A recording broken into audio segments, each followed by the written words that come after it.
नमस्कार, मैं हूँ एकता तिवारी और आप हैं भीमसेन सिंह उज्ज्वल। नमस्कार। और आप सभी का एक बार फिर से बहुत बहुत स्वागत है शब्दों में अनेकता एकता संघ साहित्य गैलरी साहित्य संगी एकता तिवारी स्टूडियो एकता तिवारी एक्टिंग एकेडमी में। और आज हम फिर से हाजिर हैं एक नए पॉडकास्ट के साथ, एक नए नॉवेल के साथ, और बहुत ही बेहतरीन तरीके से स्टार्ट करने वाले हैं अरे आज उज्ज्वल जी। बहुत बहुत धन्यवाद। आज की चर्चा परिचर्चा में हम एक ऐसी किताब, ऐसे लेखक और एक ऐसे उपन्यास के बारे में बातचीत करने वाले हैं जिस किताब के बारे में बात करने से पहले मुझे जिगर मुरादाबादी जी का एक शेर याद आता है। वो लिखते हैं कि ये इश्क नहीं आसा, इतना ही समझ लीजिए, एक आग का दरिया है और डूब के जाना है। जी हाँ, बिल्कुल। अगर आप मोहब्बत करते हैं, मोहब्बत आपको हुई है या जिन किसी को भी मोहब्बत मिली है, तो मुझे लगता है कि बिना डूबे वो मुकम्मल नहीं हुई है। चाहे वो हीर और रांझा हो, लैला और मजनू हो, या दुनिया के शेरी फरहाद हो, जी रोमियो जूलियट हो, ओए होए दुनिया होए। के का कोई भी प्रेमी युगल जो प्रेम में हम बोल सकते हैं कि जिसको सफल हुआ, जिसको प्रेम में सफलता मिली, उसको डूबना ही पड़ता है। परवाने को जलने के लिए शमा के पास जाना ही पड़ता है। बात है, क्या बात है। तो जिगर मुरादाबादी जी ने बहुत ही खूब लिखा है कि ये इश्क नहीं आसान, बस इतना ही समझ लीजिए, एक आग का दरिया है और डूब डूब के के जाना जाना है। है। वाह वाह, वाह वाह। ये शेर मैंने क्यों पढ़ा, क्यों पढ़ा? ये आगे जब हम बात करेंगे अभी। तो किताब एक है, उस किताब के लेखक कौन है और उस किताब का नाम क्या है, मुझे लगता है कि आपको बताना नहीं पड़ेगा और बिना बताए ही आप आसानी से जान जाएंगे कि किताब का नाम क्या है। मतलब आज हम पहली पहली खेलने वाले हैं। ओ माय बहरहाल, बात उन दिनों की है जब रात के करीब 11 बजे गॉड। मैं अपने दफ्तर से निकल के अपनी कार में बैठा था। हम्म। और कार में बैठ के मैं चला ही था कि लता जी की आवाज में रेडियो पे गाना चल रहा था। सोचिए वो गाना कौन सा होगा। वो गाना था कि हम तेरे प्यार में सारा आलम खो बैठे हैं, खो बैठे हैं। तुम कहते हो कि ऐसे प्यार को भूल ऐसे जाए, प्यार को भूल जाओ, गा के बताए। भूल जाओ। पर भूलने की जगह मेरी आंखों में श्वेता शर्मा का चेहरा घूम गया। वही श्वेता जो बहुत बोलती थी। गोल सा चेहरा, गोरा सा रंग, लंबे घने सुनहरे उसके बाल, जो फराटेदार इंग्लिश बोलती थी। बात उन दिनों की है जब श्वेता से मेरा रिश्ता कुछ बनने का किस्सा जो है बहुत ही दिलचस्प है। हम्म। माता पिता के बहुत मनाने के बाद मैंने उससे मिलने का फैसला किया। ये बात तब की है जब मैं शादी नहीं करना चाहता था। दिल्ली में एक टीवी चैनल पे नई नई नौकरी लगी थी। अपने शहर से मैं दिल तोड़वा कर आया था, दिल्ली आया था। और मन में खुद के प्रति इंतकाम लेने की भावना थी। हाथ में गोल्ड फ्लैग की सिगरेट और रात को दोस्तों संग शराब की पार्टी। वाह। और रात को मुकेश और रफी के गाने। हम देवदास की भूमिका में जीवन का लुत्फ उठा रहे थे। लेकिन शिकायत कभी किसी से नहीं की, उससे भी नहीं किया जिससे दिल तोड़ा था। लेकिन एक बात थी जो दिल को हमेशा कचोटती थी कि जिसके लिए उसने मुझे छोड़ा था वो लड़का पैसे वाला था और उसने उस लड़के को चुन के मुझे मेरी औकात दिखा दी थी। बस फिर क्या था, मुझे उसका बदला लेना था। आप उसको घमंड कहिए या मेरी अकड़ कहिए, मैं उसी टूटे हुए दिल के साथ अपने अंदर एक जज्बात, एक हौसला लिए, एक सपना लिए मैं दिल्ली आया। और इस सपना लेके आया कि मैं दिल्ली आऊंगा, कुछ ऐसा करूंगा, बड़ा आदमी बनूंगा और दुनिया को दिखाऊंगा कि मैं क्या हूँ। खैर जीवन यूं ही उबड़ खाबड़ रास्तों पर चल रहा था। ऐसे में माँ बाप हाथ धो के पीछे पड़े थे कि बेटा शादी कर लो। 30 साल की उम्र में शादी नहीं करोगे तो कब करोगे, कब करोगे? जब लड़की मिल जाएगी। तो बहरहाल अब तक 30 साल की उम्र में मैं बहुत सारे रिश्तों को ठुकरा चुका था। लेकिन ये वक्त तब था जब मैं दिवाली पे घर आया हुआ था।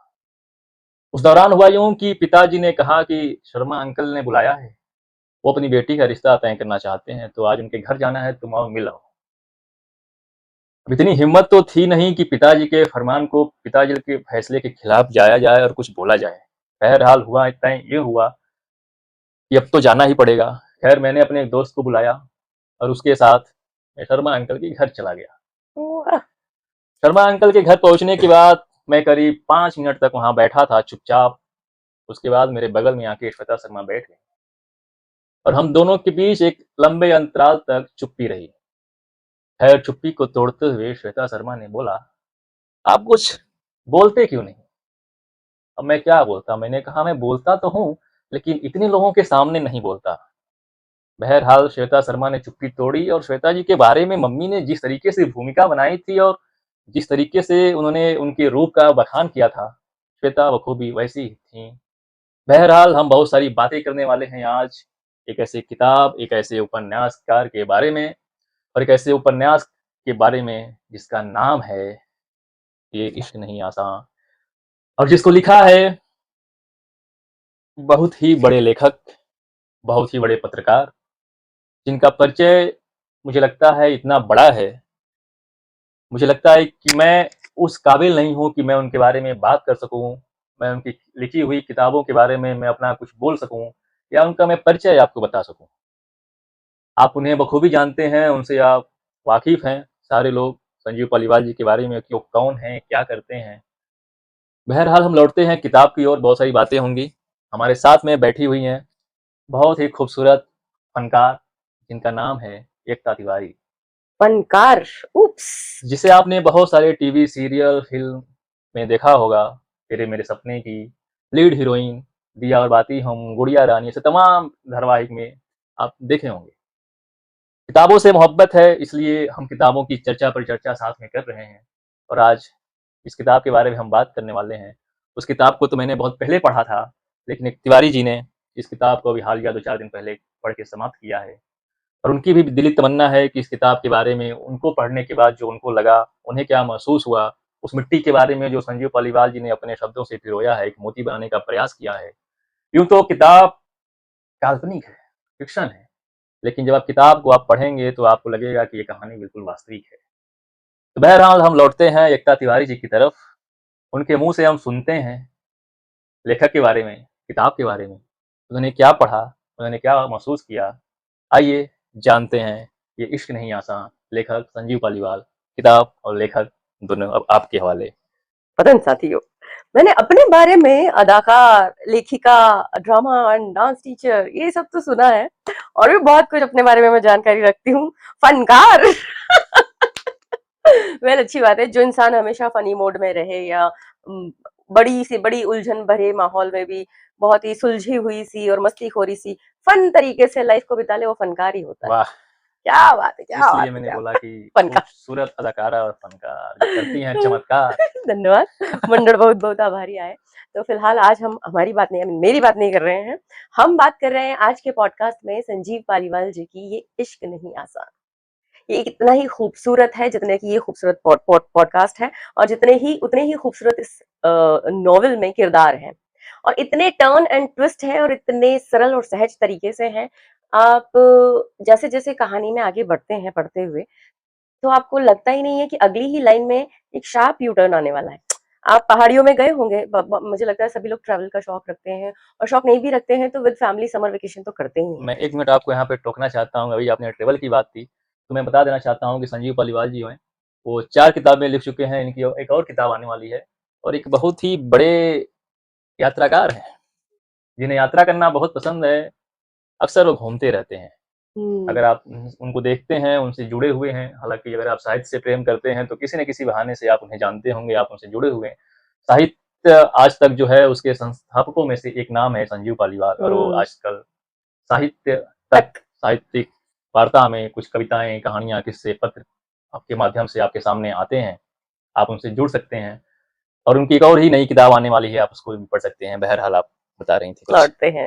तो ये जो भी आपने उनका परिचय और एक रूप दिखाया है, उसको मैं अपनी भाषा में कहूँ, हमारे यहाँ की भाषा में तो उसको कहते हैं घुमक्कड़ प्रवृत्ति के हैं संजीव पालीवाल जी। जी, बिल्कुल। उनमें से हम भी आते हैं, हमारे पिताजी भी वैसे ही थे। और जो मैं बहुत सिंपल सी एक बात मानती हूँ, जो इंसान घुमक्कड़ होता है, जीवन में घूमने का शौक रखता है, शौक ना रखे या फिर प्रोफेशनल काम काज के तौर के वजह से भी घूमता फिरता रहता है, वो बहुत ही जीवंत रहता है।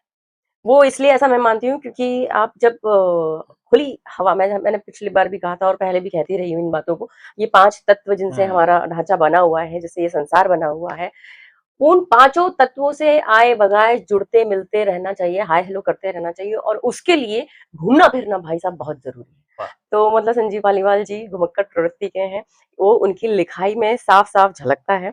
और मैं जो कह रही थी कि ये जो कहानी, ये जो नॉवेल है, ये इश्क नहीं आसान, इसमें जब आप कहानी को पढ़ते हुए आगे बढ़ते हैं तो हर जगह एक ऐसा टर्न एंड ट्विस्ट आता है जिसका आप पिछली लाइन तक भी एहसास नहीं कर पाते कि अच्छा अगली लाइन में इतना बड़ा यू टर्न आने वाला है। ओह अच्छा। हाँ, आप देखो ना, जब चढ़ाइयों पर जाते हो तो कैसे ऐसे ऐसे ऐसे ऐसे बहुत लोगों को वर्टिगो होता है, बहुत लोगों को वॉमिट होने लगता है, और बहुत अजीब सा मिचली होने लगती है। तो ये उन उन गहराइयों की बातें हैं, लेकिन यहाँ किताब की गहराइयां ऐसी हैं कि आपको पिछली लाइन तक एहसास नहीं होगा कि अगली लाइन में एक नया ट्विस्ट आने वाला है। ये एहसास ना आ पाना या करवा पाना एक कलाकारी है, बहुत बड़ी कलाकारी है, जो कलाकारी संजीव जी की इस नॉवेल में साफ साफ झलकती है। जिन लोगों ने पढ़ा है ये इश्क नहीं आसान, उन्हें तो बखूबी पता होगा मैं क्या कह रही हूँ। जिन लोगों ने नहीं पढ़ा है, मैं आपको पर्सनली कह रही हूँ, गारंटी देती हूँ कि आपको मोहब्बत हो जाएगी बहुत सारी चीजों से। मोहब्बत से मेरा मतलब वो इश्क मोहब्बत प्यार वाला नहीं, लाइफ से मोहब्बत हो जाएगी। लाइफ में आप कुछ भी कर रहे हैं, आप उसे मोहब्बत के साथ करेंगे, इश्क के साथ करेंगे। वो छोटी चीज हो सकती है, बड़ी चीज हो सकती है, कोई भी चीज हो सकती है। जैसे कि अभी उज्जवल जी ने शुरुआत इस तरीके से की है कि मैं दिल्ली पहुंचा और पापा ने मम्मी ने फोर्स किया कि भाई 30 के हो गए हो, शादी कब करोगे, और वो शर्मा जी की बेटी से मिलने चले गए अपने दोस्त के साथ। और उसके आगे की मैं कंटिन्यू कर देती हूँ बात कि मोहतरमा ने कहा कि आप बातचीत नहीं करते, तो उन्होंने कहा कि नहीं जी मैं बातचीत तो करता हूँ, अकेले में करता हूँ, इतने लोगों में थोड़ा। और ऐसे चलते वो लोग अकेले में जाकर के बातचीत करते हैं, और बड़ी ही इम्प्रॉम्प्टू बातें होती है, बड़ी इंटरेस्टिंग सी बातें होती हैं। भाई साहब बड़े सहज तरीके से बातें करते हैं, बहुत ही सोबर बातें। और बंदी बड़ी बिल्कुल शार्प, एकदम खट्टी मीठी इमली की तरह बातें करती है, वो जब भी मेट वाली गीत की तरह बातें करती है। लाइफ को वो जीना, जिसे कहते हैं ना रियल जीना, जीने के लिए जीना नहीं, जीने वाला जीना। तो वो वैसी वाला हमारा किरदार इस अभी तक की कहानी में चलता है। एंड अल्टीमेटली वो दोनों की मुलाकात होती है, शादी की हामी होती है, फिर उसके बाद शादी होने से पहले जो मुलाकातें होती है, वहां पर अल्टीमेटली हमारे जो अभी तक हीरो हैं उनको लगता है कि बॉस यही तो है वो जो मुझे चाहिए थी। और वो उन्हें प्रपोज करते हैं, और जैसे ही वो उन्हें प्रपोज करते हैं शादी के लिए, तो दोनों हाँ हो जाती है। ये होती है सुबह की बात, अपने अपने रास्ते जाते हैं। शाम ढलते ढलते अचानक से पता नहीं क्या होता है कि भाई साहब कहते थे कि ये शादी मैं नहीं कर सकता, और कहानी यहीं पर खत्म हो जाती है इस सवाल के साथ कि जब लड़की पूछती है कि भाई सुबह तक तो सब ठीक था, ये मजाक कर रहे हो क्या? बोलता है नहीं, मैं शादी नहीं कर सकता। क्यों? मत पूछना। और ये वाली कहानी यहीं पे खत्म होती है। और फिर जब गाड़ी में आकर बैठते हैं हमारे शुरुआती हीरो, और रेडियो ऑन करते हैं, उस पे ये गाना बज रहा होता है, हम तेरे प्यार में सारा आलम खो बैठे हैं, खो बैठे हैं, और तुम कहते हो कि ऐसे प्यार को भूल जाओ, भूल जाओ। हम तेरे प्यार में सारा आलम खो बैठे हैं, खो बैठे हैं, वाह। खो बैठे हैं। माफ कीजिएगा, ना तो अपना मैं सिंगर हूँ, ना तो अपना भाई गला साहब सिंगर है। अपना गला खो बैठे हैं। ओके, तो बैक टू कहानी। तो वो कहानी में ये हम अब रियल जगह पहुंचे हैं नॉवल में। ये गाना बजता है और अब हमारे हीरो ऑफिस से निकले हैं और अब पहुंच रहे हैं, और यही उनको एक मैसेज आता है मैसेंजर पर, हमारी एक्चुअल नॉवल की हीरोइन का, जिसका नाम है अनन्या, अनन्या माहेश्वरी। और वो उनसे बड़े ही शिकायती लहजे में कहती है कि एक्सक्यूज मी, ये आप किस तरह का एंडिंग दिया है आपने अपनी कहानी को, ब्ला ब्ला ब्ला ब्ला। उसने अपना सारा तड़ातड़ गुस्सा निकाल दिया है। और अमूमन भाई साहब हमारे अमन सिंह जो हमारे हीरो हैं, जवाब देते नहीं है, बट पता नहीं एक मूड आता है ना कभी कभी, चलो मजे लिए जाएं।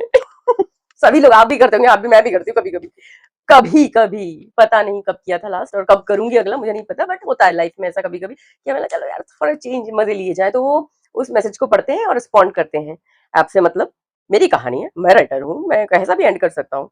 और उधर से टन करके तुरंत ही जवाब आता है कि हाउ रूड, मतलब धड़ धड़ धड़ धड़ धड़ धड़ धड़ धड़ 4 लाइनें। और देन अमन रियलाइज करते हैं कि नहीं यार ज्यादा हो गया, ये तो मैंने ऐसा खफा करने का तो मूड नहीं था, मैं तो मजे लेने के मूड में था। And then he responds to Ananya की बॉस, सॉरी मैं ऐसा नहीं, मैं तो बस ऐसे ही लेकिन मैं आपकी बात का ख्याल रखूंगा आगे से, और आपके इस मैसेज के लिए थैंक यू सो मच, और थैंक यू सो मच कि आप मेरी कहानियां सुनती हैं, आपको पसंद आती हैं, ब्ला ब्ला ब्ला ब्ला ब्ला। कट टू, उधर से भी मैसेज आता है कि ओके नो प्रॉब्लम। तो ऐसे करके उनकी बातचीत शुरू होती है। सोचिए हमारे हीरो हीरोइन की मुलाकात कहाँ से हो रही है। अब बात करते करते ये अनन्या से बन जाती है एनी, एनी से एन, एन और अमन बन जाते हैं मन। अच्छा एनी अब जो कि नाम आया है तो मेरा इससे मेरे को देखो, मैंने कहा नहीं, किताबें जो होती हैं हम लोग क्यों कहते हैं, आप सबसे रिक्वेस्ट करते हैं कि पढ़िए, क्योंकि आपको हर किताब में, हर कहानी में अपना कुछ ना कुछ मिल ही जाता है। मुझे तो बहुत कुछ मिलता है, और अभी देखिए नाम ही मिल गया, एनी इज ओह माय, या चाइल्डहुड नेम। यस। वाह मैं बहुत ही छोटी थी तभी नाम बदल दिया था वापस, एक मतलब अब जो मेरा नाम है एकता, क्योंकि जब पापा ने मेरा नाम रखा एनी तो मुझे नहीं पता क्यों रखा, बिकॉज ऑब्वियसली वो इतना ट्रैवल करते रहे होंगे तो कहाँ क्या नाम पसंद आ जाए, तो उन्होंने एनी नाम रखा। और जब पापा की तो पोस्टिंग शायद किसी तो किस बॉर्डर पे थी, बर्मा बर्मा बॉर्डर पे, जहां भी थी मुझे इस वक्त याद नहीं है, क्या ही मैं पैदा हुई होंगी तभी तो मम्मी नाना जी क्या थी, और सब मामा और मौसियां भी छोटे ही थे, मतलब छोटे नहीं थे, इतने भी छोटे नहीं थे लेकिन तो वो एनी प्लस मल, एनी प्लस मल, अब आई एनिमल, तो सोचिए मैं तो बचपन में ही एनिमल बन गई थी।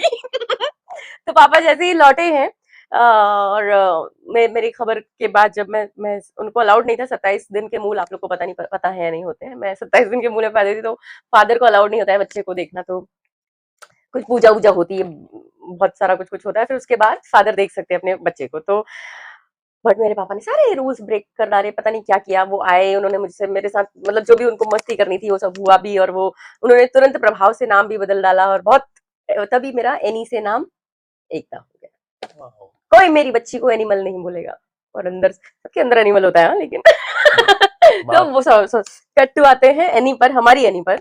ये इश्क नहीं आसा की जो हमारी हीरोइन है एनी, अनन्या एन, और अमन मन। जैसे ही अनन्या ने, एन ने मन को मन कहा, मन को बिल्कुल अच्छा नहीं लगा। डोंट कॉल मी मन, माय मन नेम का इज, मन उचट गया। हाँ मन का मन उचट गया, मैं अमन हूँ और मुझे अमन ही बुलाए, मन ना बुलाए। तो उसका जिस तरीके से तड़ाक करके जवाब था कि बॉस मुझे तो यही पसंद है, मजा आता है, अपनापन सा लगता है, ब्ला ब्ला ब्ला ब्ला। हाँ अमन को हार माननी पड़ी, एंड देन ही एक्सेप्टेड मन। उसने हालांकि उसकी प्रोजेक्ट स्टोरी है, आप पढ़ेंगे किताब, तो वो जो बताता है अनन्या को कि why he don't want to be called man, why don't he want to hear this man name, वो सब आप पढ़ने पर जानिएगा, मैं ये नहीं बताऊंगी। ओ मैं सारी कहानी बता दे रही हूँ, नहीं अब मैं जंप कट हाँ में वही चलूंगी, मैं देख सॉरी। रहा था कि ये आप इनिशियल, हाँ धीरे धीरे सारी कहानियां ही रिवील कर देती हैं।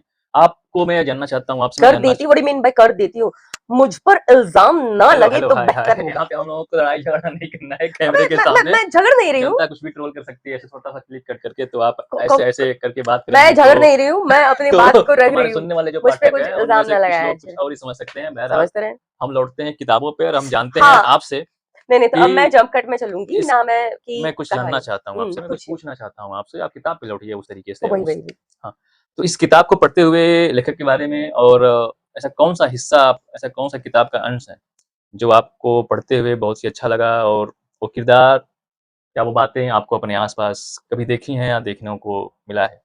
नहीं, मैं नहीं, पूरी किताब मैं देखो, मैं जब भी पढ़ती हूँ तो मैं मार्क करती हूँ पेंसिल से, और मैं जब मुझे आप लोगों के साथ साथ साझा करना होता है तो मैं उस पेज को थोड़ा सा टर्न करके रखती हूँ ताकि मुझे खोजने में आसानी पड़े। अब आते हैं कौन से किरदार मुझे इसमें पसंद है। आप जब भी कोई कहानी और किताब पढ़ते हैं, हर किरदार आपको कहीं ना कहीं अपने जैसा लगता है, हर किरदार, कोई एक किरदार नहीं, हर किरदार की एक क्वालिटी आपको अपने जैसी लगती है या ज्यादा भी लग सकती है।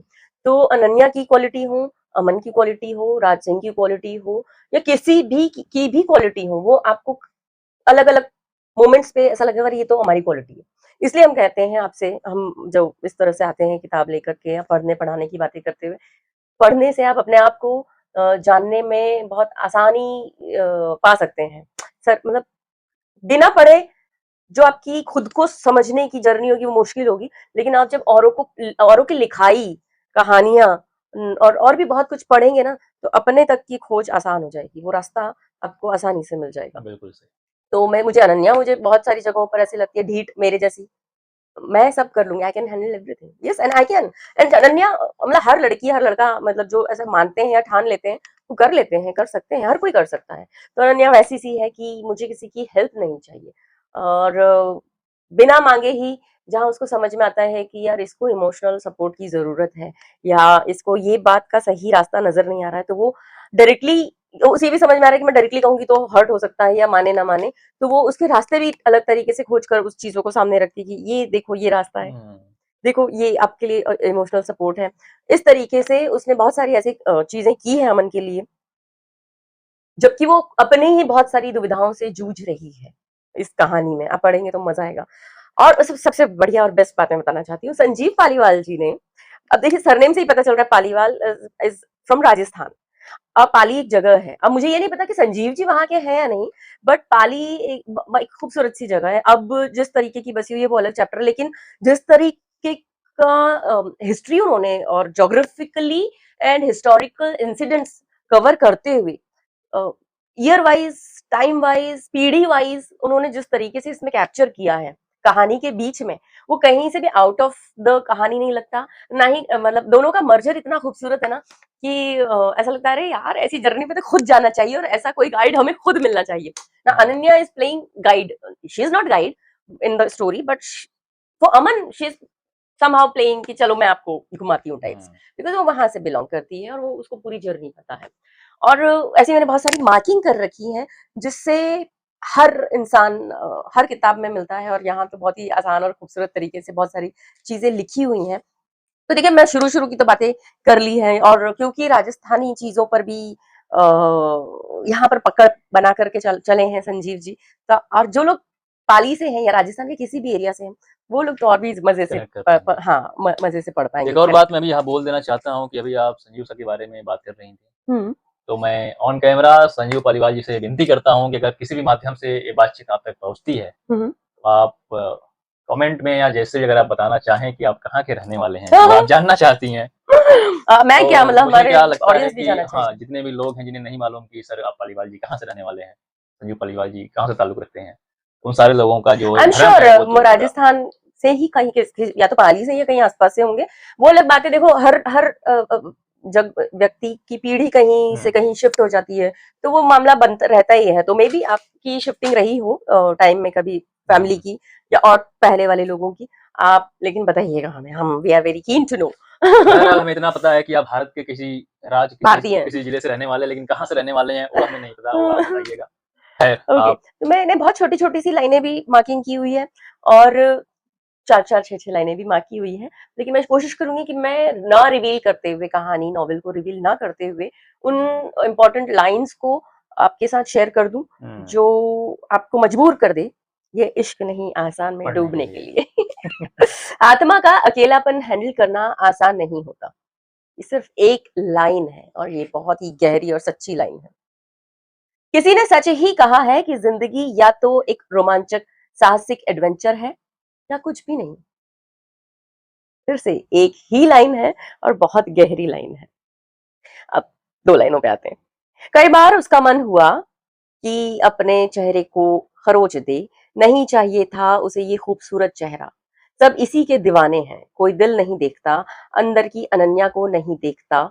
सब जीतना चाहते हैं, हासिल करना चाहते हैं, समझना नहीं चाहते, हम सफर नहीं बनना चाहते, गुलाम बनाना चाहते हैं। ये दिल अनन्या के हाँ पॉइंट ऑफ व्यू से है, लेकिन मैं ये बात माँ क्यों की और मैं क्यों शेयर करना चाहती हूँ।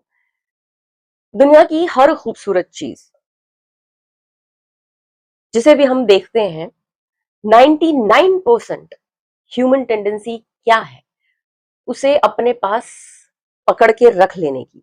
ये चीज खूबसूरत है, हाय मैं इसे अपने पास रख लूं, हाय ये व्यक्ति बहुत अच्छा है, ये मेरे पास होना चाहिए, हाय ये कपड़ा, ये गहना, ये गाड़ी, ये जो कुछ मकान, भी चीज है ना। एक फूल तक तो जो गार्डन में होते हैं वो खूबसूरत लगता है तो व्यक्ति उसे तोड़ तोड़ लेता लेता है भाई। मैं क्योंकि एक बात कह रही हूँ इसलिए मैं ऐसा नहीं कह रही हूँ, जो लोग मुझे जानते हैं वो जानते हैं कि मुझे I am a hater who plucks the flower, who plucks the leaves, who touches tree. और ऐसे बैठे हैं आप ग्रीन लैश लॉन में, और आप उसको बैठे हैं तो आप प्लकिंग कर रहे हैं, क्यों कर रहे हैं भाई?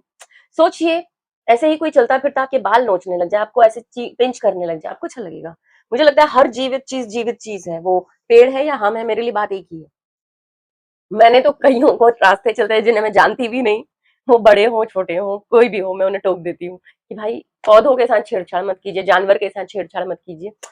खूबसूरत है तो उसे खूबसूरत बने रहने दीजिए, क्योंकि ईश्वर ने उस खूबसूरती की अपनी एक मियाद रखी हुई है। वो खूबसूरती उसकी खत्म होगी, उसके समय पे खत्म होगी। आप मत खत्म कीजिए, आप उसे मत तोड़िए, आप उसे बर्बाद मत कीजिए। आप कोई अधिकार नहीं रखते हैं।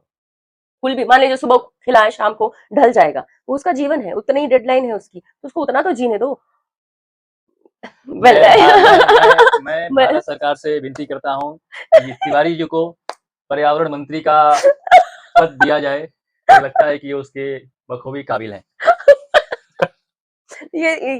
अरे ये तो एक बात है, ऐसी तो मैं बहुत सारी चीजों के लिए कहाँ खड़ी हो जाती हूँ, लोगों से भिड़ लेती हूँ, पता नहीं क्या समझ में नहीं आता। तो मैं खैर आती हूँ मैं लौटकर यहाँ पर।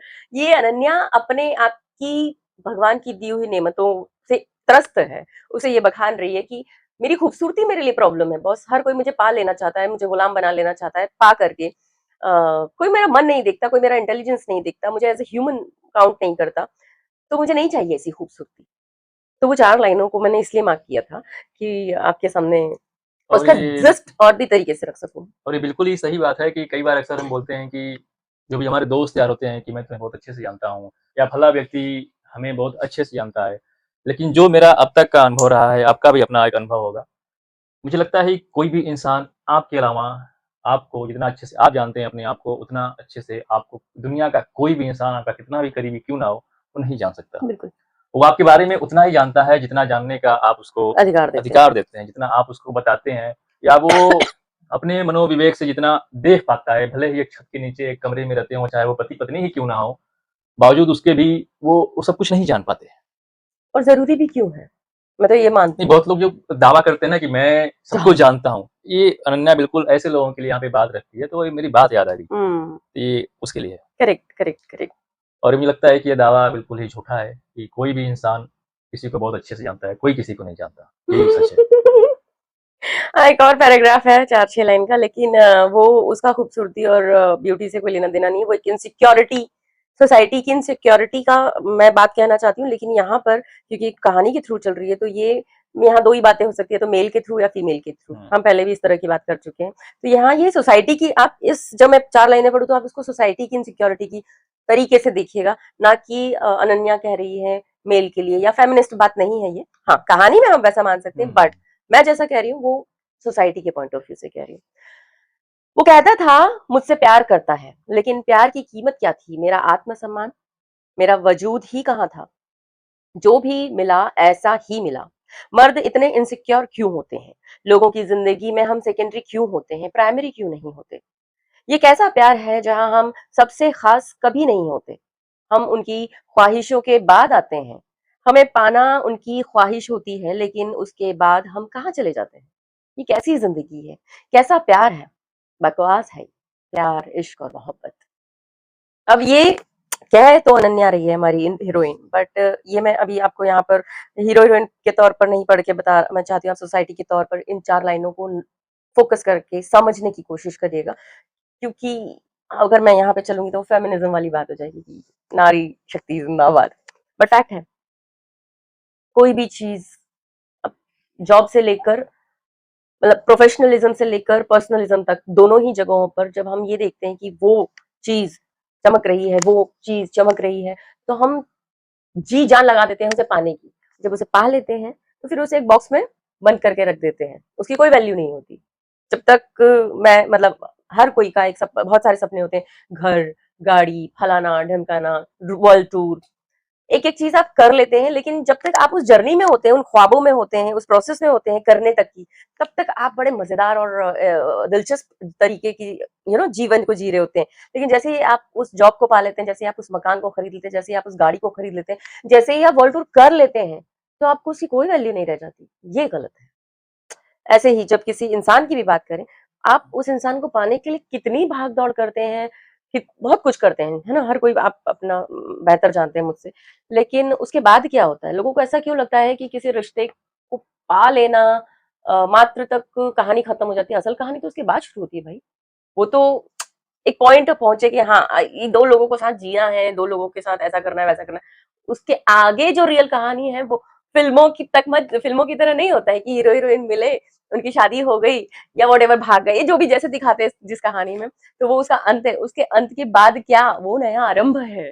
तो यही इन ऐसी ही एक बात मुझे याद आ रही है, जावेद अख्तर साहब को एक बार मैं सुन रहा था, वो एक वीडियो में बोल रहे थे कि किसी भी चीज को, किसी भी मुकाम को, दुनिया का कुछ भी हो सकता है, उसको पा लेने की जो चाहत होती है, उसकी जो तड़प होती है, उसकी जो भूख होती है, जब तक आपको नहीं मिली होती है, तब तक आपको उसकी जो अहमियत होती है वो आपको बहुत पता होती है कि वो चाहत क्या है, वो तड़प क्या है, वो भूख क्या है। लेकिन जैसे ही वो आपकी चाहत पूरी होती है, जैसे ही वो तड़प पूरी होती है, जैसे ही वो आप मुकाम को हासिल कर लेते हैं, आप वहां पहुंच जाते हैं, तब वो भूख, वो प्यास, वो तड़प, वो सब कुछ मर सा जाता है, खत्म हो जाता है, वैल्यू नहीं रहती ना। वैल्यू नहीं रहती है। तो ऐसा भी कह सकते हैं कि किसी चीज को पा लेने का जो अधूरापन रह जाता है, जिसको आप नहीं पा पाते हैं, वो छूट जाता है, उसकी अहमियत बनी रहती है, वो बरकरार रहती है। जैसे ही आप उसको पाते हैं, आप उसकी कीमत भूल जाते हैं। होना नहीं चाहिए कायदे ये से। होना नहीं चाहिए, लेकिन ऐसा अक्सर होता है। ये बदलाव बहुत जरूरी है, देश दुनिया समाज सबके भीतर, हमारे खुद के भीतर भी, अगर कहीं थोड़ा बहुत भी है तो। बिल्कुल। नहीं हो ऐसा हो नहीं सकता, लेकिन हाँ बदलाव बहुत जरूरी है। वेल, आते हैं नॉवेल पे। बिल्कुल, बिल्कुल, वो बदलाव हमें से आएगी, और तो बेहतर है। साहिर साहब ने भी लिखा था कि वो सुबह कभी तो आएगी। वो सुबह कभी तो तो आएगी। वो सुबह आएगी, आज नहीं तो कल तो सूरज उगेगा, हम्म। दिन उगेगा करेक्ट और करेक्ट करेक्ट। शुरुआत होगी। ऐसी एक बहुत अच्छी सी छोटी सी लाइन है, वो मैंने मार्क भी की हुई है, अभी कौन से पेज पर है। अनन्या का किरदार जो है इस हम्म पूरे उपन्यास में, हम्म तो आप किस तरीके से अनन्या को देखती हैं? अगर आपको अनन्या के बारे में प्रेजेंट लाइफ में जीने वाली चीजें पीछे की पीछे छोड़ देना, और आगे के बारे में सोचती है, परेशान भी होती है, लेकिन प्रेजेंट में जीती है। मोमेंट आज जो है, अगर वो मिस हो गया तो दोबारा तो लौट कर नहीं आएगा ना। तो अगर मैंने आज इस वक्त को नहीं जिया, तो मैं कितना भी आगे का प्लान कर लूं, कितना भी कुछ कल परसों नरसों पे अगले साल और 2 साल बाद के बारे में सोचती रहूं, मैं कुछ नहीं उखाड़ पाऊंगी अगर मैंने आज को बर्बाद कर दिया। ऐसे बहुत सारे लोग होते हैं, अरे यार मुझे जाना, यार मुझे लेट हो रहा है। अरे भाई, अभी वाला जो तुम थोड़ा सा वक्त लगा रहे हो, उसे खुले मन से जी लो, खुले मन से दे लो खुद को भी और जहां हो उसको भी। तो वो जहां का आप पहुंचने की बात कर रहे हो आगे वाले समय की, वो अपने आप खूबसूरत हो जाएगा, और वो तो होना ही है, क्योंकि वो आपने प्लान कर रखा है। और ये जो इसमें आप इस वक्त हो, वो भी आपने पिछले बीते हुए वक्त में प्लान किया होगा, तब आप इसको जी रहे हो, तो उसको जी लो ना ढंग से। तो वैसी ही है अनन्या, बिंदास जो है वो मुंह पे बोल देना, नहीं पता है तो भी पूछ लेना, और पता है तो बता देना। मतलब मैं जैसी हूँ, मुझे लगता है अनन्या वैसी है इसमें, सीधी बात, नो बकवास। और अमन का जो किरदार है इस पूरे उपन्यास में, संजीव पालीवाल जी ने जिस तरीके से अमन के पात्र को गढ़ा है, उस एक पात्र को आप किस तरीके से देखती हैं, और आपको यह पढ़ते हुए कैसा लगा? अमन बहुत सॉर्टेड दिखता है नहीं।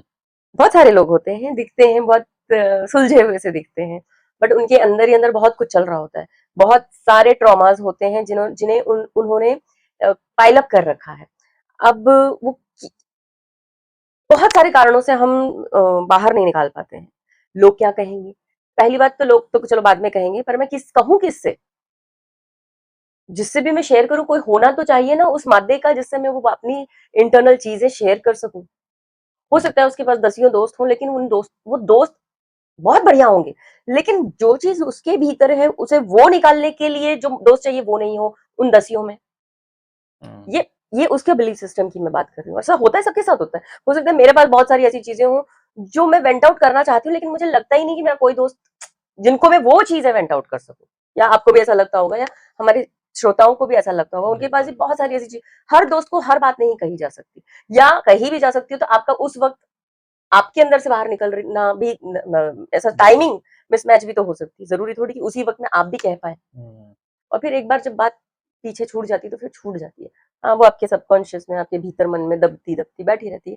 ऐसा सा है हमारा अमन, जो दिखता तो सॉर्टेड है बट है नहीं सॉर्टेड, और वो अपने समस्याएं जो हैं या जो भी दबिश है उनको खुद ही सॉल्व कर सकता है, खुद ही उन बोझ को हटाकर फेंक सकता है, अपने हर बोझलपन को मिटा सकता है, उसमें कोई उसकी हेल्प नहीं कर सकता। बस उसे, अमन को, या हम सभी को, जिन सबके मन में कोई बोझलपन है, वो एक डिसीजन पॉइंट तक पहुंचना है कि बॉस अब इसके बाद से मुझे वो बोझ लेकर नहीं जीना है। वो तरीका भी वेंट आउट का खुद खोजना है, किसी के बताने से नहीं। अब वो कुछ भी हो सकता है, मेडिटेशन हो सकता है, वो लिख कर जला देना हो सकता है, वो किसी दोस्त के साथ साझा कर लेना हो सकता है, वो नदी किनारे बैठकर पानी से कह देना हो सकता है, पेड़ से गले लगकर उसे बता देना, कोई कोई सा भी तरीका हो सकता है। अगर आपको किसी को सुनने का मन नहीं है, कई बार ऐसा भी होता है कि मैं नहीं चाहती कि मेरे भीतर की बातें कोई और सुने, कोई जाने भी, ठीक है? तो आपके पास प्रकृति ने सब कुछ ऐसा दिया है जो सुनता है आपको। वो हवा हो, वो पानी हो, वो पहाड़ी हो, पेड़ हो, सब कुछ सुनते हैं आपको। आप उनसे कह दीजिए। कई बार मुझे लगता है ना कि जिन किसी के भी पास ऐसे दोस्त या लोग नहीं होते हैं कि वो अपनी अंदर का जो भी दुख दर्द उनकी जो पीड़ा है उनको वो बयां कर सके, उन्हें वो बयां कर सके। मुझे लगता है कि जो करते हैं उनके लिए बहुत ही अच्छा है, और जो नहीं करते मुझे लगता है कि उनको डायरी लिखनी चाहिए। बिल्कुल, जर्नलिंग इज अ वेरी मुझे गुड लगता है आइडिया। कि डायरी लिखना बहुत ही आसान तरीका है किसी भी दुख से, किसी भी दर्द से बाहर आने का। जो भी आपके अंदर है आप डायरी में लिखिए, आप उसको छुपा के रखिए। अगर आपको लगता है कि वो कोई पढ़ ना ले, किसी के पास किसी के हाथ ना लग जाए, तो आप छुपा के रखिए।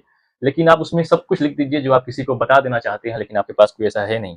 सिर्फ दुख और दर्द के ही लिए नहीं, वो आप जर्नलिंग मतलब अलग-अलग रखिए, सेपरेट डायरीज जी, रखिए, अगर बहुत अलग-अलग सारी रखिए। चीजें हैं तो, इस तरह की चीजें हैं तो। लेकिन जर्नलिंग उस सेंस में भी कि आपकी फ्यूचर प्लानिंग्स, आपकी अगले सुबह की प्लानिंग, अगले मतलब हर चीज की, आप हर चीज को जर्नल करेंगे ना तो आपकी लाइफ बहुत आसान हो जाएगी, सभी की। बिल्कुल।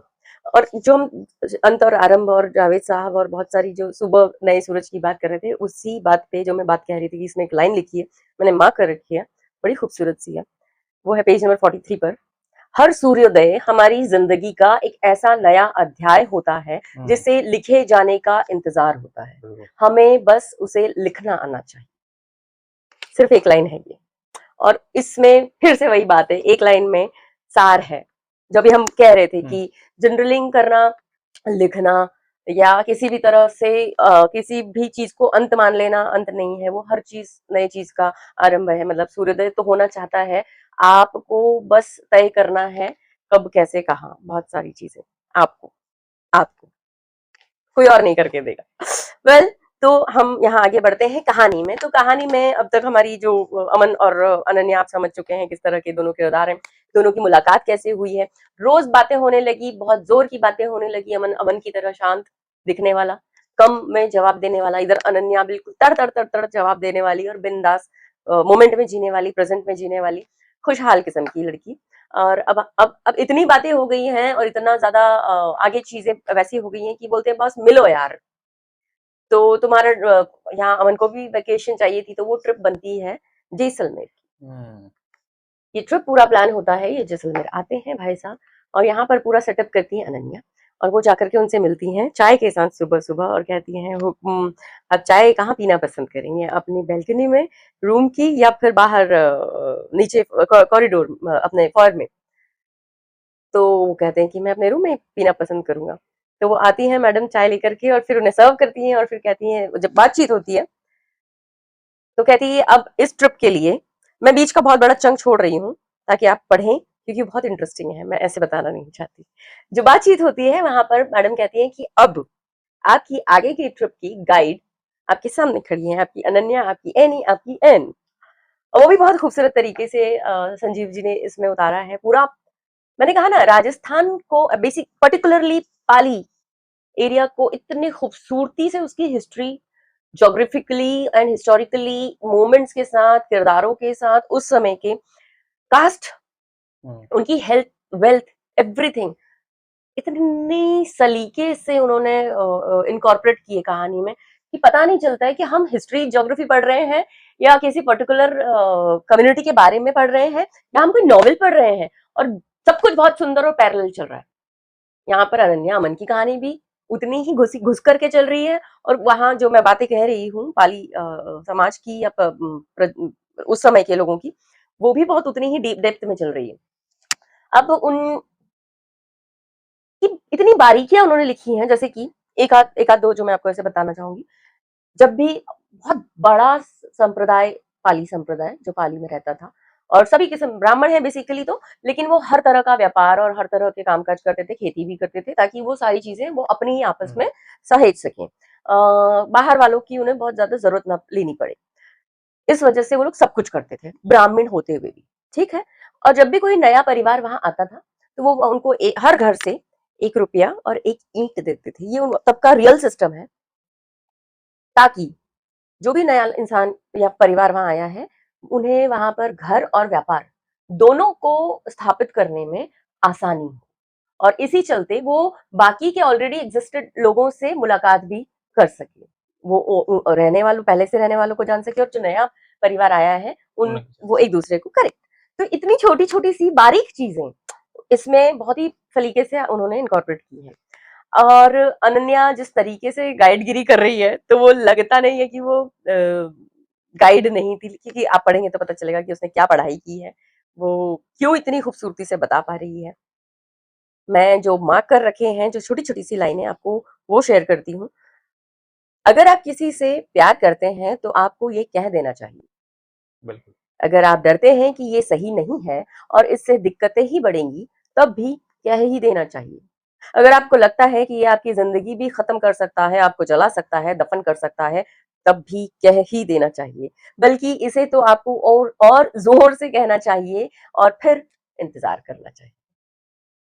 ये पैराग्राफ से मैं एक ही शब्द में इसको कहना चाहूंगी कि आपको सिखाता है सब्र।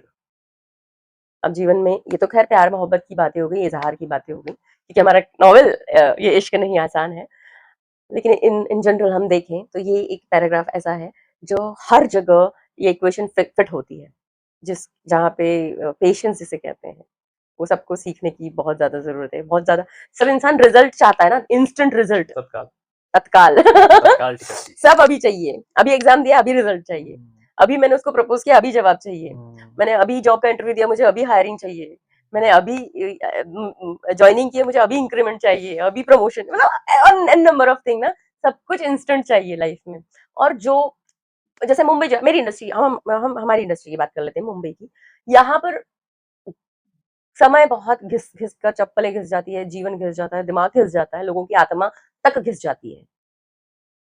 तब जाकर उनका एक मुकाम बनता है, उन्हें रास्ता, मुकाम, चलिए मैं बहुत बड़ी बात बोल दी, छोटी बात करते हैं थोड़ी सी, तब जाकर उन्हें रास्ता नजर आता है। ये है सब्र। और जिसके पास यहाँ सब्र नहीं है, फिर आपके पास कितना भी टैलेंट क्यों ना हो, भगवान ने क्या क्या ना कूट कर भर कर दिया हो, वो किसी काम का नहीं है। यहाँ पर आने के लिए टैलेंट जरूरी है, पढ़ाई लिखाई जरूरी है, सब्र जरूरी है। सब्र के साथ साथ आपको वही कान का पक्का होना जरूरी है। बहुत सारी ऐसी चीजें जरूरी हैं जो मैं तो हमें, मतलब क्योंकि मैं वैसी अपब्रिंगिंग वैसी है, तो मुझे कुछ नया नहीं पता लगता इस चीज के बारे में। लेकिन बहुत सारे लोगों को लगता है ना कि यहाँ पर आए और बस आए हैं तो काम तुरंत मिल जाना चाहिए। भाई, रास्ते लोगों को पता करने में बहुत समय लग जाता है। वही वाली बात कि सिद्धि से पहले प्रसिद्धि मिल जाए तो बहुत खतरनाक होती है। तो पहले सिद्धि फिर प्रसिद्धि, ये दोनों चीज इंपॉर्टेंट है, लेकिन समय के साथ। सो बी पेशेंट, हैव पेशेंस, आपको फल जरूर मिलेगा। और अगर आपके मन का नहीं मिला ना, तब भी वही बेहतर है, जो बेस्ट होगा वही आपको मिलेगा। अगर आपको लगे कि यार मैंने तो वो मांगा था, वो तो मिला नहीं, तो वो जो नहीं मिला वही आपके लिए बेस्ट है, इसलिए नहीं मिला है। well, आगे बढ़ती हूँ। मुझे ऐसा लगता है कि अब हम लोगों को किताब के आखिरी पड़ाव की तरफ चलना चाहिए। हाँ। और किताब के जो हिस्सा है, जो भी किताब के बारे में भी हम लोगों ने बातचीत की, जो आपने बताया इतने बखूबी अच्छी तरीके से, वो पाठक के ऊपर छोड़ देना चाहिए कि वो इस किताब को पढ़ें और इस किताब को थोड़ा सा समझें। सब्र रखिए उज्जवल जी। अभी मैंने सब्र ही बताया। ऐसे तो पूरी किताब ही हम पढ़ के खत्म नहीं कर नहीं, देंगे। बिल्कुल भी नहीं। और इनफैक्ट मैंने जितना अभी नॉवेल के बारे में बताया है, या फिर अमन और हमारी अनन्या के बारे में बताया, वो कुछ भी नहीं है इस नॉवेल के हिसाब से। जब आप पढ़ेंगे तो आप इन दोनों किरदारों को, कहानी को, उस जगह को भी ऐसा आपको लगेगा कि आपने पाली डिस्ट्रिक्ट, पाली जो जगह है या वहां का जो समाज था, उसको पढ़ लिया है पूरी तरह से। आप नॉवेल नहीं पढ़ रहे हैं, आपने वो भी पढ़ लिया है, 2 किताबें एक साथ पढ़ी है, ऐसा लगेगा। पढ़ा है। करेक्ट। जिंदगी सच में बड़ी हैरान करने वाली चीज है। बिल्कुल। इससे जब भी मिलने की कोशिश करते हैं, अजनबी नजर आती है। जब भी दूर जाना चाहते हैं, करीब आती है। कौन जाने कल किस मुहाने पर खड़ा कर दे, जिंदगी के इरादे कौन जान सका है। ये भी बात सब्र के साथ आती है।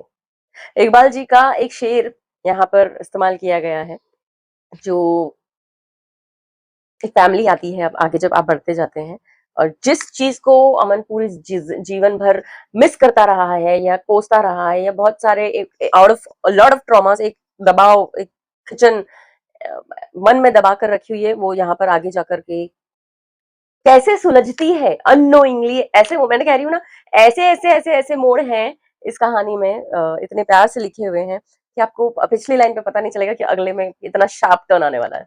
तो वही एक किरदार के थ्रू ये शेर इस्तेमाल किया गया है। कुछ बात है कि हस्ती मिटती नहीं हमारी, वाह, सदियों रहा है दुश्मन दौरे दौरे जवां जवां हमारा। इकबाल साहब का ये शेर यहाँ पर इस्तेमाल किया गया है। इस किताब को मैं इसलिए नहीं कहूंगी आप पढ़ें कि इसमें सरल सहज हिंदी है, या इसमें प्रेम कहानी है, या इसमें पाली मतलब पर्टिकुलर जगह और कम्युनिटी की हिस्ट्री है ना। ये सब तो एक कारण है ही, जो मुझे कहने की जरूरत भी नहीं है। वो ऑलरेडी संजीव जी की किताब के बारे में जहां जहां ऑलरेडी चीजें पब्लिश हो चुकी हैं वो बता चुकी हैं। लेकिन एक एक पाठक का अपना एक भाव होता है हर कहानी के प्रति, लगाव होता है, प्यार होता है। जैसे इश्क नहीं आसान, वैसे ही जब आप किसी भी कहानी को पढ़ते हैं तो उसके किरदारों से प्यार हो जाना आम सी बात है। मैंने जैसे कहा कि हर कहानी और किताब में से आप कुछ ना कुछ अपने आप में फील कनेक्ट कर ही लेते हैं, और होता ही है, ये आप भी करते होंगे जो पढ़ते हैं। जो नहीं पढ़ते हैं तो प्लीज पढ़िए, तो आप में समझ पाएंगे मैं क्या कह रही हूँ। इस किताब को पढ़ने का कारण मैं बता रहा हूँ, मैं जो पर्सनली फील करती हूँ। आप जीवन को ना वाइडर तौर पर ऐसे देखेंगे कि अच्छा मैं यहाँ दिल्ली में बैठे तो दिल्ली से, मुंबई बैठे तो मुंबई में, या किसी भी जगह पर बैठे तो वहां से। यहाँ बैठा हूँ मैं फलानी जगह ढिमकानी जगह, ऐसे शब्दों में मत जाइएगा। हर जगह को आप ना ऐसे वाइडर स्पेक्ट्रम में हम देखने लगते हैं ना, ऐसे खो जाते हैं। उस तरह का एक एक जाल सा आपको फील होगा, या आप जी पाएंगे, या आपको वो सीख जाएंगे उसको जीना। और ये बहुत जरूरी है कि एक जगह पर रहकर जब हम नहीं जा पाते हैं, ऐसा भी कई बार होता है कि मोमेंट्स आते हैं लाइफ में कि हम चाहते तो बहुत है पर जा नहीं पाते, तो ये उस वक्त के लिए बहुत जरूरी है ये जाल। अगर आप सीख जाएं इस किताब को पढ़ के कि आप एक ही जगह पर रह करके आप उस स्पेक्ट्रम को बना सकते हैं, उसमें जी सकते हैं वहीं पर बैठे बैठे, फिर वो जैसलमेर ही नहीं, वो कहीं भी आप जा दुनिया सकते का हैं। किसी भी कोना हो। Correct। तो ये है संजीव पालीवाल जी की नॉवल, बहुत ही खूबसूरत, ये इश्क नहीं आसान। मिलिए उनके अमन और अनन्या से, और फिर हमें कमेंट बॉक्स में बताइए कि कैसा लगा आपको अनन्या और अमन से मिलकर, कैसा लगा आपको संजीव आगे पालीवाल जी चलने की से इस पहले मैं कुछ बातें करना कहानी को चाहता हूँ पढ़कर। कि इसी किताब के पिछले हिस्से पे कुछ बातें लिखी हुई हैं अनन्या और अमन के लिए। हम्म किताब के बारे में बेसिकली बात कही गई है कि दास्तां है आग में के दरिया में डूबते उतरते दो दिलों की, हम्म, अमन और अनन्या की। बिल्कुल। चुंबक के दो विपरीत ध्रुवों की तरह एक दूसरे को अपनी ओर खींचातानी करते रहते हैं। हम्म अमन एक गुमसुम सा लड़का है जिसकी जुबान उसकी कलम है, और अनन्या एक चपल दामिनी सी हरदम खिलखिलाती बोलती टूरिस्ट गाइड। लोगों को राह दिखाती दिखाती कब वो एक अनजाने से रास्ते से अमन के दिल में घर कर गई, दोनों को पता ही नहीं चला। और इसी राह से चल के निकली इन दोनों अनोखे लोगों की प्रेम कहानी, जिसकी राह में अतीत के बिछाए रोड़े हैं, संबंधों के उलझे मोड़ हैं, रहस्यों की लंबी गहरी सुरंगें हैं। हम्म तो इस पूरी किताब में अभी जो हम दोनों ने बातचीत की, इस तरीके से संजीव पालीवाल जी ने लिखा है। इसी किताब में एक जगह एक लाइन लिखी है संजीव सर ने हम्म कि जवानी बीत जाती है, प्यार में अक्सर इंसान को धोखा मिलता है, और जो हमारी दोस्ती आ जाती है उसमें भी अक्सर दूरी आ जाती है। हम्म लेकिन माँ की ममता की जादुई ताकत कभी कम नहीं होती।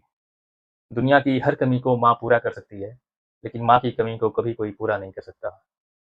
इसमें सिर्फ इश्क की बात नहीं है, इसमें माँ से मोहब्बत, मतलब और बहुत सारे रिश्तों से कितनी गहराई से आप किसी भी इमोशन को पहुंचा सकते हो। नफरत हो सकती है उसमें, एक किरदार से मैं बताना नहीं चाहती।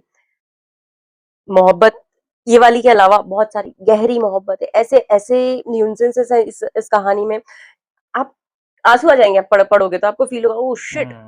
अनन्या के अंदर के जैसे सपने, मतलब इमोशंस कैसे हैं, वो है बिंदास, खिलखिलाकर बोलने वाली, दो टुक चट तट बोलने वाली, मतलब यहाँ तक कि इस तरह की हर चीज वो लोग फोन पर खुलकर बात कर लेते हैं। वो बोल देती है चटक करके, वो सामने अमन, अरे ये क्या बोल रही है, ये ऐसा भी बोल सकती है। उसने ये कहा उससे एक बार, इमोशन देखिए। मुझे आज तक किसी ने चिट्ठी नहीं लिखी यार, आज तक मेरे पास किसी ने लव लेटर नहीं लिखा यार, क्या तुम मुझे एक बार लिख के दोगे? जबकि वो तब कोई इमोशन नहीं है एक दूसरे के अंदर, वो लव अफेयर बिलवर्ड वाले फीलिंग्स नहीं है। तब तक वो हीरो हीरोइन एक दूसरे के हीरो हीरोइन नहीं है, लेकिन वो सिर्फ दोस्त हैं, बातचीत कर रहे हैं। तो वो हर वो चीज जो उसके लाइफ में मिसिंग है वो अमन को कह दे रही है, यार मेरे पास ये मैंने ये मिस कर दिया यार, ये तो कभी हुआ ही नहीं, ये कर दोगे क्या? तो ऐसे उसने एक चिट्ठी के लिए बोला और वो वाकई में ऐसे मोड़ पर आकर के अमन लिखता है, और क्या चिट्ठी लिखता है भाई साहब। मैं चाहती हूँ पढ़ना, पर पढ़ूंगी नहीं। अभी जो मैं बात बोल रहा था उसको मैं दोबारा से पढ़ना चाहता हूँ। जो पालीवाल सर लिखते हैं कि जवानी बीत जाती है, प्यार में कमी आ जाती है, रिश्तों में दूरी आती है, दोस्ती यारी टूट जाती है, लेकिन माँ की ममता की जादुई ताकत कभी कम नहीं होती है। वो आगे लिखते हैं कि दुनिया की हर कमी को माँ पूरा कर सकती है, लेकिन माँ की कमी को कभी कोई पूरा नहीं कर सकता। इस बात पे मुझे एक लखनऊ के, हिंदुस्तान के एक बहुत बड़े शायर जो अभी नहीं रहे, मुनव्वर अरा जी का एक शेर याद आता है कि किसी के हिस्से दुकान आया, किसी के हिस्से मकान आया, किसी के हिस्से मकान आया, किसी के हिस्से दुकान आई, मैं घर में सबसे छोटा था, मेरे हिस्से में माँ आई। मैं घर में सबसे छोटा था, मेरे हिस्से में माँ आई। बहरहाल जब इस किताब को आप पढ़ेंगे तो इसमें आपको सामाजिक चीज़ें, राजनीतिक चीज़ें, पारिवारिक चीज़ें, आपको ये पूरा हमारा समाज है, इसमें जो भी चीज़ें हो सकती हैं, आप एक छोटे से 150-200 पेज के इस उपन्यास में आपको सब कुछ आपको मिलेगा। हर एक पहलुओं को संजीव पालीवाल जी ने बहुत ही अच्छे तरीके से उजागर किया है। ये हम दोनों की, हमारी इस बातचीत के माध्यम से हम जो करना चाहते हैं, हम कितना सफल होंगे, कितना नहीं होंगे, बहरहाल हम प्रयास कर रहे हैं कि जो किताबें हम पढ़ते हैं आप तक आएँ, बातचीत करें। और हम ये भी चाहते हैं कि आप उन किताबों को हमारे माध्यम से, आज जिस किसी भी माध्यम से आप किताबों से जुड़ें, किताबें पढ़ें। जितना पढ़ सकते हैं उतना पढ़ें, किताबों की ओर लौटें। किताबें पढ़ेंगे, बेहतर इंसान बनेंगे। किताबें आपको बहुत कुछ देंगी। बहरहाल आप कुछ बोल रही थीं। खुद को जानिए, खुद को जानिए। पकड़ के रखिए, ग्राउंडेड रहिए, और ये सब होगा सिर्फ और सिर्फ पढ़ने से। हम ये नहीं कह रहे कि यही पढ़िए, कुछ भी या पढ़िए। जो हम कह रहे हैं वही पढ़िए, पढ़िए। दुनिया और का कोई भी साहित्य पढ़िए, चाहे आप हिंदुस्तान का पढ़िए, इतनी भाषाएं हैं हमारे हिंदुस्तान पास। के बाहर का, जितनी भी यूरोपियन कितने सारे राइटर हैं, आप किसी भी नहीं, लैंग्वेज हमारे की। यहाँ इतनी भाषाएं हैं, हाँ, आप हमारे, अपनी ही भाषा का उठाकर हाँ, पढ़ बट हम ये लीजिए। कहेंगे भारत का आप साहित्य लिटरेचर जो है वो तो आप पढ़िए ही। हमारे मराठी यहाँ के, लिटरेचर इतना स्ट्रांग है। वो तो हमारे भारत के अंदर आ ही गया ना। हम ये कहना वही, चाह रहे हैं कि भारत के बाहर जो हमारे यूरोपियन राइटर्स हैं, इन्होंने बहुत कुछ लिखा है जिन्हें हम नहीं बिल्कुल पढ़ते हैं। बिल्कुल बिल्कुल। आप उन्हें पढ़िए, ये नहीं कि हम यहाँ के रहने वाले हैं इनका लिखा पढ़ेंगे, नहीं, हम एक पढ़ते करके। हैं, हम उन्हें भी पढ़ते हैं। हम इसलिए यहाँ साझा नहीं क्योंकि हमारी अपनी जो जद्दोजहद, ये जो हमारी दौड़ है, वो कहाँ की है कि हम अपनी जड़ों से जुड़े। वही। वो हम अपने नॉलेज के लिए पढ़ते हैं, वो हमारे इंटरेस्ट के लिए। मैं पढ़ती हूँ, आप धीरे से आपका इंक्लिनेशन भी बने, मैं चाहूंगी। लेकिन वो हम आपसे ऐसे वर्बली कह सकते हैं, लेकिन मेरा पर्पस, हमारा पर्पस इस पॉडकास्ट का सिर्फ किताबों या अच्छी कहानी, अच्छे लेखकों के बारे में आपको बताना नहीं है, लेकिन उससे भी इम्पोर्टेंट मुद्दा आप लोगों को वापस अपनी जड़ों की तरफ लौटवाना है। जुड़े रहें, जमीन से जुड़े रहें, अपने साहित्य से जुड़े रहें, अपने इतिहास से जुड़े रहें, अपनी चीजों को जाने, अपने आप को जाने। बिल्कुल। खैर, तो ये बात बहुत लंबी चली जा सकती है, लेकिन इसे हम चलते यहीं चलते एक और रोकते बात हैं। बोल देना चाहता हूँ इस किताब के बारे में कि इस किताब को प्रकाशित किया है, दिल्ली से प्रकाशक हैं शौर्य भाषा ट्रस्ट, जिन्होंने इस किताब को छापा है। लेखक हैं संजीव पालीवाल जी, जिनको आप बखूबी तरीके से जानते हैं।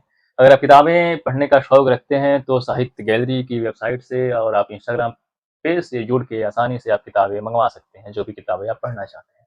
Perfect, simple.